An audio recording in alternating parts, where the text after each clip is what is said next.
Welcome back to the BizNinja Radio Hour. This is your host, Tyler Jorgensen, coming to you live from Southern California. And very happy to have Marc and Jeffrey on the line with us from DropStop. Gentlemen, how are you doing today? Howdy. Was that the Trojan Fight song I was hearing? That is the Trojan Fight song. Yeah. How you doing? You got Jeffrey here as well. Nice to hear from you. You guys are here in LA, right? Actually, I'm in LA. Marc is in Philadelphia, as we just had an airing on QVC for our product. So he is still out on the East Coast, but I am here on the West Coast right now. All right. So I guess we have to get this out of the way. Was the Trojan Fight song a good thing or a bad thing for you? It's an incredible thing. I graduated in '97. We never beat UCLA the entire 4 years I was there, so I'm a very happy man these days. That's good. I'm there now. I'm in their executive MBA program. And watching them stomp UCLA 50-0 was just a wonderful thing. It was a nice way for Matt Barkley to go out. As far as we know, he's going out. Yeah, that'll be fun to watch. And we're going to have to catch up more on this. So tell me, Marc, how did QVC go?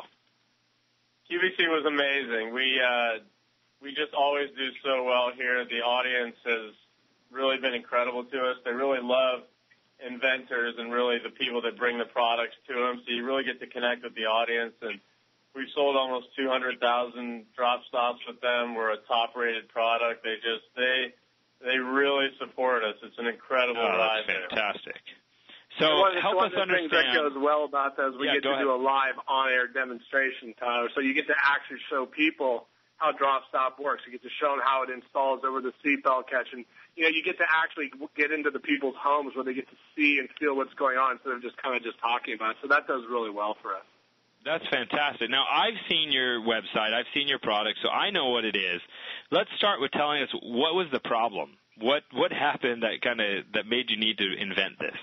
I will let Marc share that. Yeah, this is Marc speaking. About 4 years ago in L.A., driving on Sunset, I had a call come in. I just had my phone sitting on the console, the center console.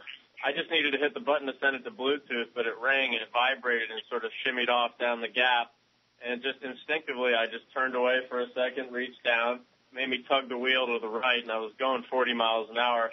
I went right up completely onto the sidewalk. A guy had to Superman jump 3 feet out of the way or I'd have killed him. And I missed the telephone pole by an inch, and I just started screaming, why doesn't somebody come up with some way to block this stupid gap? And I called Jeff, and I told him I just nearly killed myself and another guy, and we got to put a stop to this. And here's what happened, and he agreed that the huge problem he has, and we started talking about it with other friends, and there wasn't a single driver we found that wasn't the bane of their driving existence, so we figured we might have something there. And to interrupt, Marc, just so everyone there is listening who may not know, we're talking about that dreaded, annoying, frustrating gap between your seat and center console in the car that eats up all your jewelry, ladies, your makeup, that dreaded French fry. It's just that gap that literally we call the Bermuda Triangle. And so you realized the problem, and you said, we've got to solve this problem. And so were you guys entrepreneurial before, or was this just like, hey, we realize there's a problem here, let's see if we can fix it? Jeffrey, you tell us. We both sort of had, my dad has a commercial real estate company. I graduated USC actually with a degree in real estate finance and worked there every summer. Had a California and Georgia license, was planning on doing that in my life, and then became an actor. I came from the background where my father was an electrical engineer that had over 20 patents on technology-type things. I come from some very good upbringing, but I went to Santa Barbara and had some fun and kind of got into the film business where I met Marc. But, no, we were both just very dear friends. We are food coaches by trade. I mean, one of our biggest things we love to do in life is help take care of people. And when this happened to Marc, we just realized it really was, a message from above that, hey, thank goodness nothing happened. Here's another way for you guys to take your passion and, bring a much-needed product to help keep people's eyes on the road and hopefully provide something that's going to not let them get in an accident and maybe even hurt themselves or somebody else. So as you guys have been working on this, you've been friends. It's it's a really cool idea. But how do you start making money with it? I mean, you got to take it from that concept of an idea. What were some of those big speed bumps that you guys had to overcome? And why don't you each tell me about one of them? Jeff first.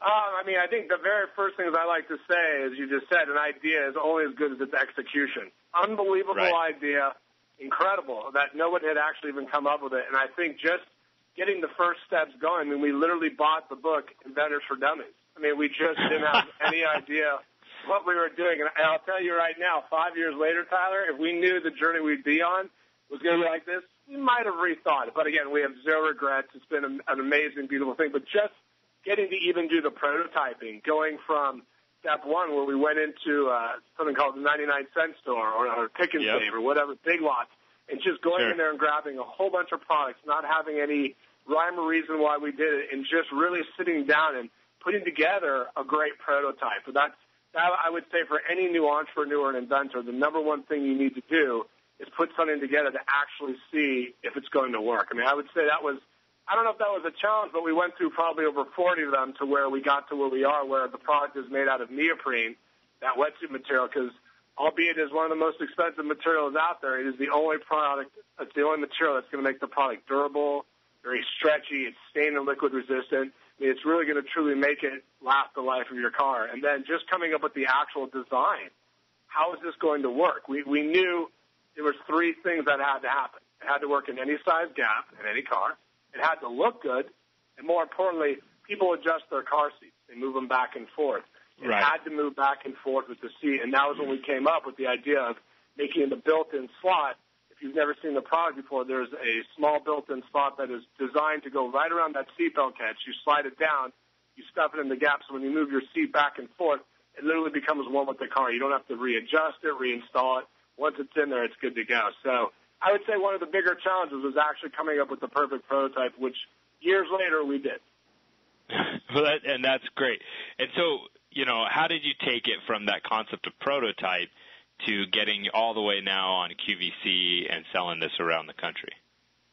Well, we had actually been watching the show. It's funny, right at the time this was happening, the show American Inventor was on. Julie Mays and Anthony Sullivan did their show Pitchmen, and all of a sudden all these inventing shows were on that were just right in line with what we needed to be seeing. Or The Big Idea with Donnie Deutsch, that was another big show that we started watching. We really learned a lot from these people, and I'll be honest with you, I've come up with harebrained ideas my whole life. That's just sort of how my mind works, and they've always been met with, that's okay, or that sucks. And this was the first idea that I had ever even heard of or thought of that the whole world said yes. I had never experienced that with anything in my life or Jeff. And again, we were food and health coaches, and we were having a great business, and we were just about to do a big launch in that category, and all of a sudden we said, are we really going to derail everything we know to do this? Right. We knew nobody in the business. Like Jeffrey said, we started with Inventing for Dummies. And then we actually, a friend of ours had found one of the designers who had designed 3 out of the top 10 products that had made it to the top of American Inventor. He was in Santa Monica, California, a guy named the company was T2 Design. And we went there and we just took him our little prototype we had made with socks and foam. We had blown through every pair of black dress socks I had, learning how to sew and put these things together. But the bottom line is it worked well. And then he helped us to find the right materials to really finish it off to where it was a real retail-ready, beautiful product. And then it was a question of finding manufacturing and things like that. But we very naively thought that the response we were getting from this product, we thought our marketing would consist of sending out one email, and that would be it. One email, and the whole world would buy it. I can tell you 5 years later, it wasn't one email. No. But here we are 5 years later, right? And you guys are starting to have some success, and this brings with it a whole new level of problems because all of a sudden now you're moving product. How do you start scaling up to get to handle the demand now? Well, one of the things you learn, which you always hear, you always hear with new companies, you're not going to make any money for 5-6 years later. I mean, you truly everything you make, Tyler, you put right back into the company. And we've been very fortunate, as Mark mentioned, we were food coaches, some people we worked throughout the years. We really never charged people. We just did it out of the love of our heart. And when it came to raising money, some of these people, just amazing people, stepped up and gave us basically angel loans because they said, you guys took care of us. Let us help you, take care of you. And, these are things that were gifts that you wouldn't believe. And we just literally, we've even pawned Mark's car a couple times. I unfortunately lost my parents during this journey, and some of the money I've had from the inheritance, I put towards this. So I think when it comes to the challenges, the truth I can really tell people is you do whatever it takes to make it happen. Anytime as you expand, you always got to be 3 steps ahead because we've now gone from a purchase order originally of 10,000 to 100,000 sets.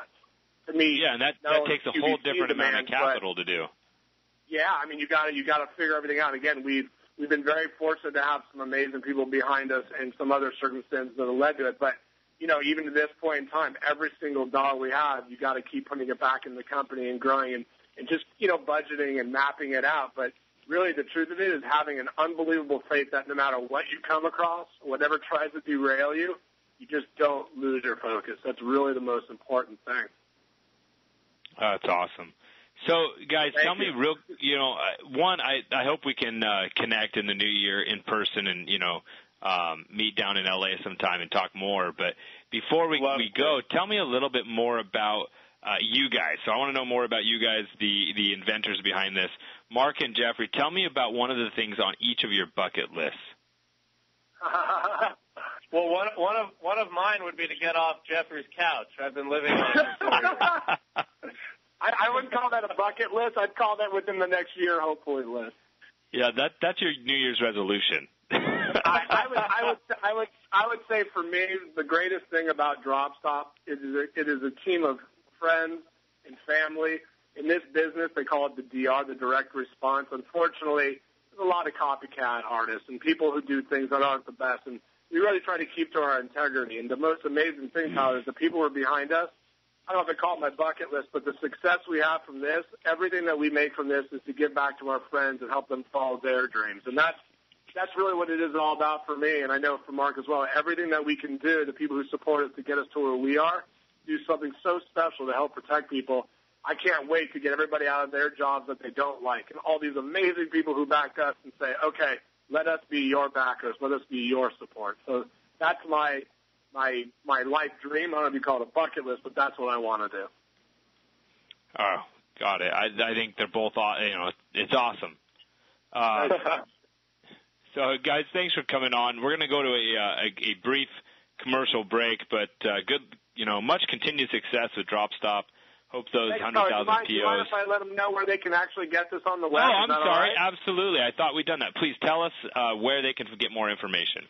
No, not a problem. You can visit us on web at the website, which is the word BUY, dropstop.com. So, again, dropstop.com. And if you can't figure that out, if you go to Google and type in DropStop, you'll find us right away on the top and just click there, and you can check out our fun little video. And we're offering right now free shipping for the holidays. And, yeah, we just really appreciate, Tyler, the opportunity to come on the air and speak with you. Thank you so much, man. Yeah, no, we definitely love to hook up in LA sometime. For sure. Yeah, and please, so listeners, please check out buydropstop.com. The video that they have on there is of Marc and Jeffrey, and it's just fantastic. You can tell that they're passionate about the product they've invented, and you can also tell that the product is awesome. And that's the two pieces of the puzzle that you need for things to work. It's got to be a good product, and you got to have the passion. Thanks again, guys. We appreciate it. And so we're going to go to a brief commercial break, and we'll be back with our next guest. Great. Thank you so much. Have a great show.